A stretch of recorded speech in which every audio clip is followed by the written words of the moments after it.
future is now. Ladies and gentlemen, Cheryl Cran, get her up here, guys. She is a rock star.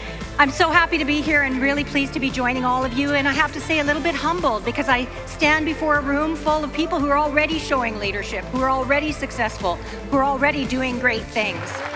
We need to be better people. We need to be better humans. We need to lead, engage, influence, inspire. That's where we are at this juxtaposition of the timing of everything we've been through. So the point is here, everyone leads and needs change leadership skills. We have been through more change in the last few years than any of us would have experienced in the previous decade. And we're talking ongoing disruption, increase in mergers, acquisitions, businesses going out of business, businesses growing and becoming more successful, entrepreneurs learning to be more adaptable, agile, more inventions. We are in a renaissance. There has never been a better time than post-pandemic for more innovation, excitement, energy around what's possible. And we're seeing that happen on multiple scales. But the leadership mindset that we need to have is really, we have to look at things from multiple intelligences. Harvard Business Review a few years ago said that a lot of leaders used to focus on IQ. He or she that was the most intelligent, had the highest IQ, was the most valuable. No, not true. There are actually multiple intelligences that every single one of you in this room has that you bring to play for your success.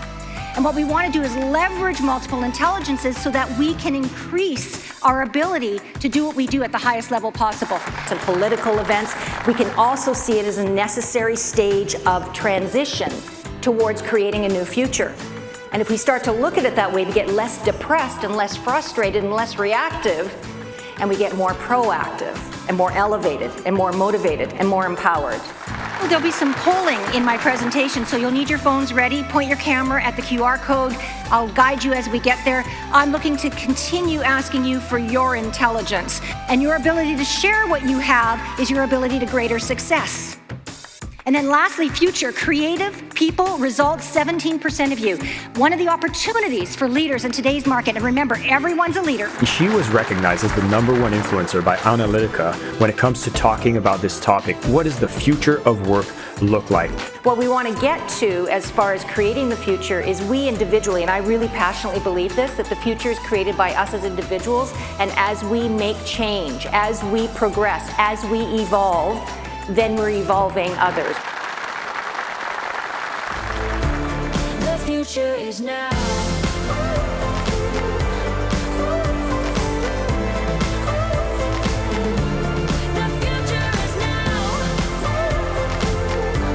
Traditional businesses, I think, are really at that transitional point where they're looking at how we've been doing business and then what do we do to remain relevant and competitive as we move forward.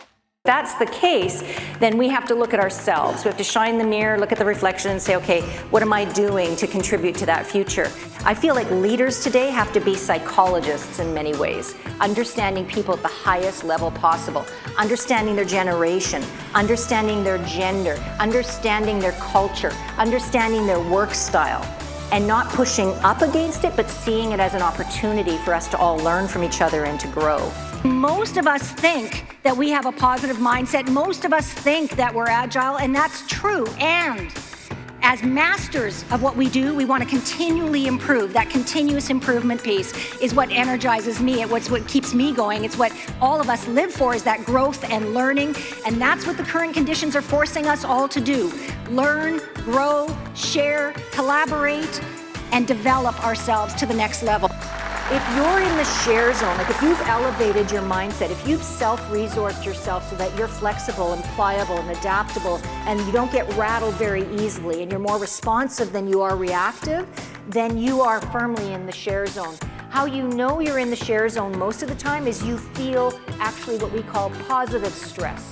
You feel like you're in flow. Hi everyone, really nice to have you here, and thank you so much for your time and attention. I know this whole hybrid working from wherever you are right now is a challenge, and so I appreciate your time and focus. We need leaders, teams, people who can elevate their perspectives and behaviors. We need more people locally in their roles to see themselves as the bringer of motivation, the bringer of light, the bringer of solutions. We need more people like that. And in my book, Super Crucial Human, I talk about this. The next needs you. It needs us to be better humans. I love Maya Angelou's quote, know better, be better, do better. That's my mantra. It's like everything we do, if I'm learning and growing and evolving and I'm holding myself accountable, then I'm feeling really, really optimistic about the future.